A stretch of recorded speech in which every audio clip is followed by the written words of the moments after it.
Simon, thanks very much for joining us. How are you there at Tristan seeing the outlook both for 2021 but also longer term?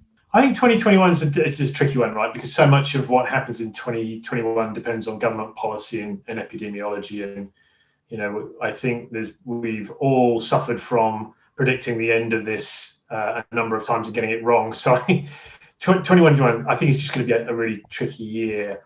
I think, as we get into 2022 and 2023, then you've got a sort of a more interesting combination of economic and different cyclical factors starting to come into play. So for me, the really interesting thing will be that you've got monetary policy and fiscal policy fully aligned for the first time in probably 30 odd years.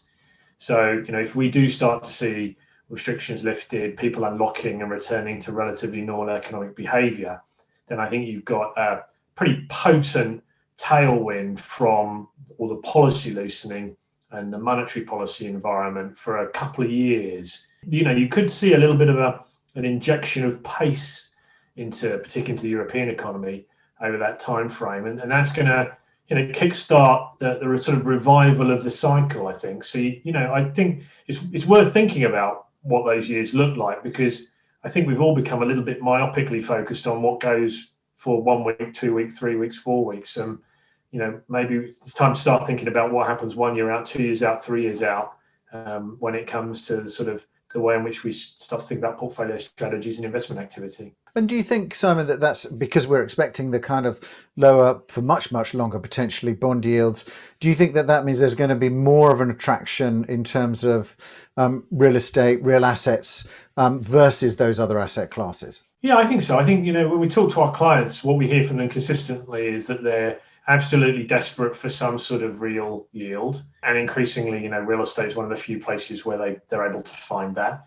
And the second thing that I think is just starting to percolate into the back of their minds is that if you align monetary and fiscal policy for long enough and leave it running quite hot, you ultimately generate some kind of inflationary impulse. Now, I don't think inflation is a huge risk in Europe. I think everybody would be fairly quite thankful for a little bit of inflation. But you can just start to see the signs that people are thinking, well, do I need an inflation hedge in some of what I'm doing in my portfolio? And I think that's the thing that real estate it offers that intriguing balance for clients. It offers that balance of current dividend income, but also the CPI-linked nature of leases means there's inflation hedging in there as well. So you add those two together, put them up against a backdrop of no yield in the bond market and a pretty volatile and uncertain equity environment, and you kind of end up where everybody's going, which is increasing allocations. Just looking at the sectors, mixed use now being seen as a specific sector and a lot of blurring of lines.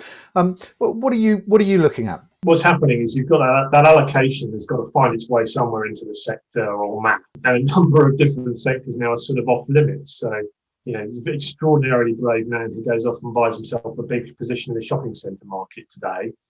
But, it's a huge part of the invested universe. And so, money's being funneled into a fairly narrow set of options. Office has become a little bit more difficult because there's some of the uncertainty around working from home and agility and how that works through the market. But the big thing I think I've noticed is just this whole sort of shift as well to last mile in logistics.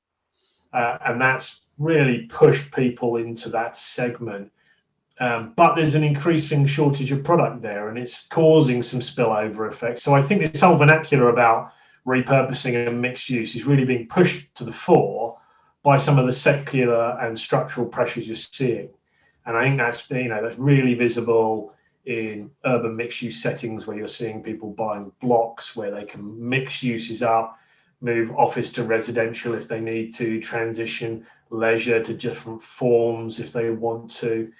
And again, it's also, you're seeing it in kind of almost in out of town now, right? I mean, look at some of the retail parks, either being turned into residential or they're being turned into fulfillment centres to distribute last mile goods. So there's a lot more flexibility perhaps, and some of those barriers, those old traditional labels are breaking down. And that's why you see people talking about mixed use. It's sort of a proxy for, I know that I've got to repurpose it and I know that I've got to change it.